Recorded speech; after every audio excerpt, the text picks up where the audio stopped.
আসসালামু আলাইকুম। Hello everyone, আপনারা সবাই কেমন আছেন? আশা করছি অনেক ভালো আছেন। তো এই যেন আব্বু হঠাৎ করে বলছে যে বাইরে বৃষ্টি হচ্ছে বেশি। তো বাসা থেকে তো আজকে বেরই হওয়া যাবে না, তো কিছু একটা করতে ইচ্ছা হচ্ছে। বললো যে চলো ফ্রাইড রাইস রেডি করি। তো আমি বললাম ঠিক আছে, আমি হেল্প করি তোমাকে। তো বাসায় থাকা সামান্য যা উপকরণ আছে তা দিয়ে ফ্রাইড রাইস রেডি করবো আজকে আমরা। তো আমিও বলছি চলো আমিও তোমাকে হেল্প করি একটু। মানে কিছু একটা করতে গেলে বাচ্চাদের এই যে ঝগড়া লেগে যায়, একটু পাশ থেকে সরলেই হয় তাদের মারামারি লেগে যায়, ঝগড়া লেগে যায়। তো আবার অর্ধেক করে আবার চলে যেতে হয় বাচ্চাদের কাছে, ওদেরকে একটু সামলাচ্ছি। ইজিয়ানা আবু বলছে থাক তোমার হেল্প করা লাগবে না, তুমি ওদেরকে দেখো। আগে ডিমটা রেডি করে নিচ্ছে। আপনারা কিন্তু আমার ভিডিওগুলো দেখেন কিন্তু কেউ কমেন্ট করে জানান না যে ভিডিওগুলো কেমন হয়েছে। তো অবশ্যই কিন্তু আমাকে কমেন্ট করে জানাবেন যে কেমন লেগেছে আপনাদের। ডিম করা হয়ে গিয়েছে, এবার ডিমটা আলাদা একটি বাটিতে নিয়ে নেব। এবার পরিমাণ মতো তেল দিয়ে কেটে রাখা রসুন আর পেঁয়াজগুলো দিয়ে দিচ্ছে।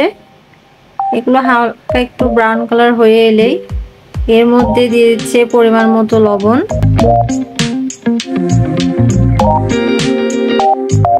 এরপর দিয়ে দিচ্ছে কেটে রাখা ছোট ছোট টুকরো করে কেটে রাখা মাংস, মুরগির মাংস।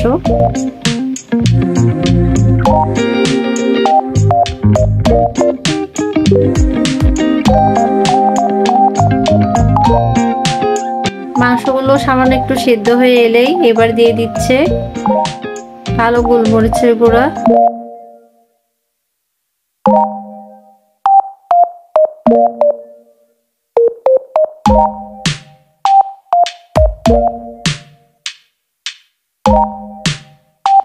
মাশাআল্লাহ ঘ্রাণ তো দেখি খুবই সুন্দর হচ্ছে। হ্যাঁ হ্যাঁ, ওমাইজান খাবে আর কি, আমার যার জন্যই আমি ফ্রাইড রাইস করতেছে না বাবা।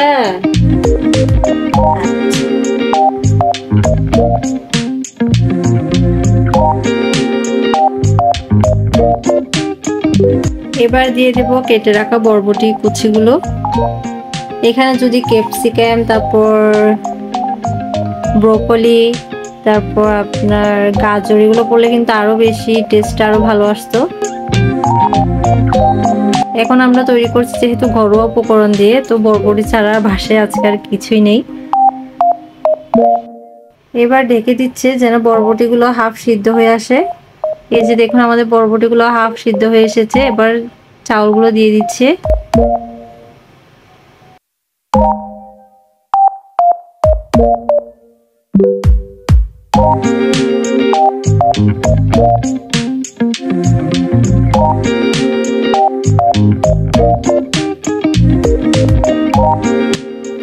না হয়নি তো আর একটু ওয়েট করো। আমার ইজিয়ান তো শুনেছে ফ্রাইড রাইস করছে ওর আব্বু, তো এরপর থেকে বারবার এসে জিজ্ঞেস করছে যে বাবা হয়েছে হয়েছে, খিদা লেগেছে আমার। ওর কিন্তু ফ্রাইড রাইস মাশাআল্লাহ খুবই পছন্দ করে ও। আমার জায়ানও কিন্তু ফ্রাইড রাইস কিন্তু পছন্দ করে। তার একটু ওয়েট করতে বলেছি, ও বলছে যে না আমি আর ওয়েট করতে পারছি না, তাড়াতাড়ি করো তোমরা। তো বলছি যে আচ্ছা ঠিক আছে আর 5 মিনিট ওয়েট করো। এখন ডিমটা আগে থেকে যে ডিমটা করে গেছি এটা এখন মিক্স করে দিচ্ছি ভাতের সাথে।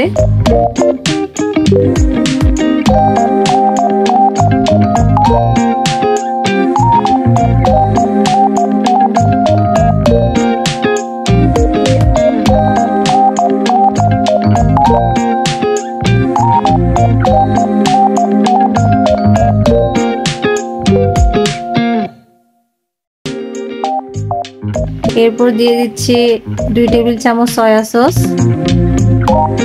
এরপর 2 টেবিল চামচ টমেটো সস, এরপর 1 টেবিল চামচ ঘি,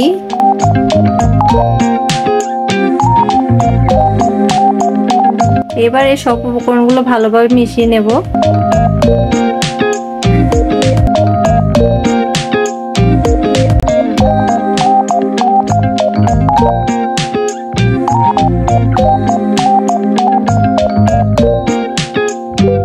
মাশাআল্লাহ কালারটা কিন্তু খুবই সুন্দর এসেছে। আমার তো এখনই খেয়ে নিতে ইচ্ছা হচ্ছে ইজিয়ানের মতো।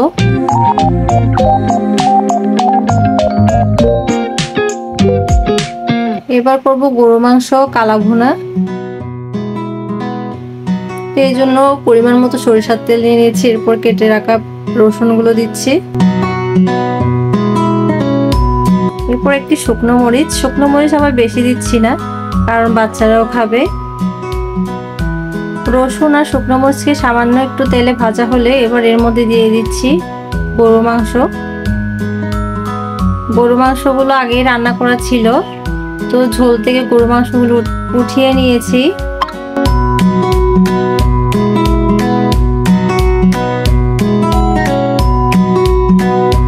গরু মাংসগুলোকে বেশি নাড়াচাড়া করব না, কারণ এগুলো আগে থেকেই রান্না করা, তার উপর আবার ভেঙে যাবে বেশি নাড়াচাড়া করতে গেলে। এরপর একটা ছোট আদার টুকরোকে লম্বা লম্বা করে এভাবে কেটে নিচ্ছি। ইজানের আব্বু আবার সব রান্নাতে এভাবে আদা দিতে পছন্দ করে। এবার আদাগুলো দিয়ে দিচ্ছি উপরে।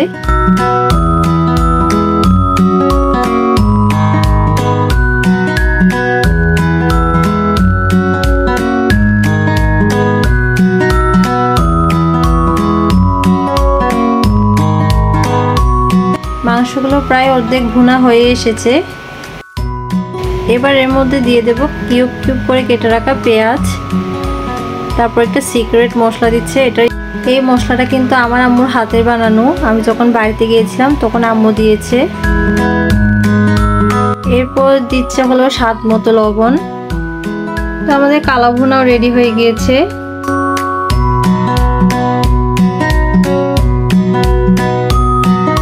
তো দেখুন সামান্য উপকরণ দিয়ে তৈরি করে নিলাম আমার ফ্রাইড রাইসের কালারটা যেমন সুন্দর হয়েছে, খেতেও কিন্তু ভীষণ মজার। আর কালা ভুনাটার কথা তো বললামই না।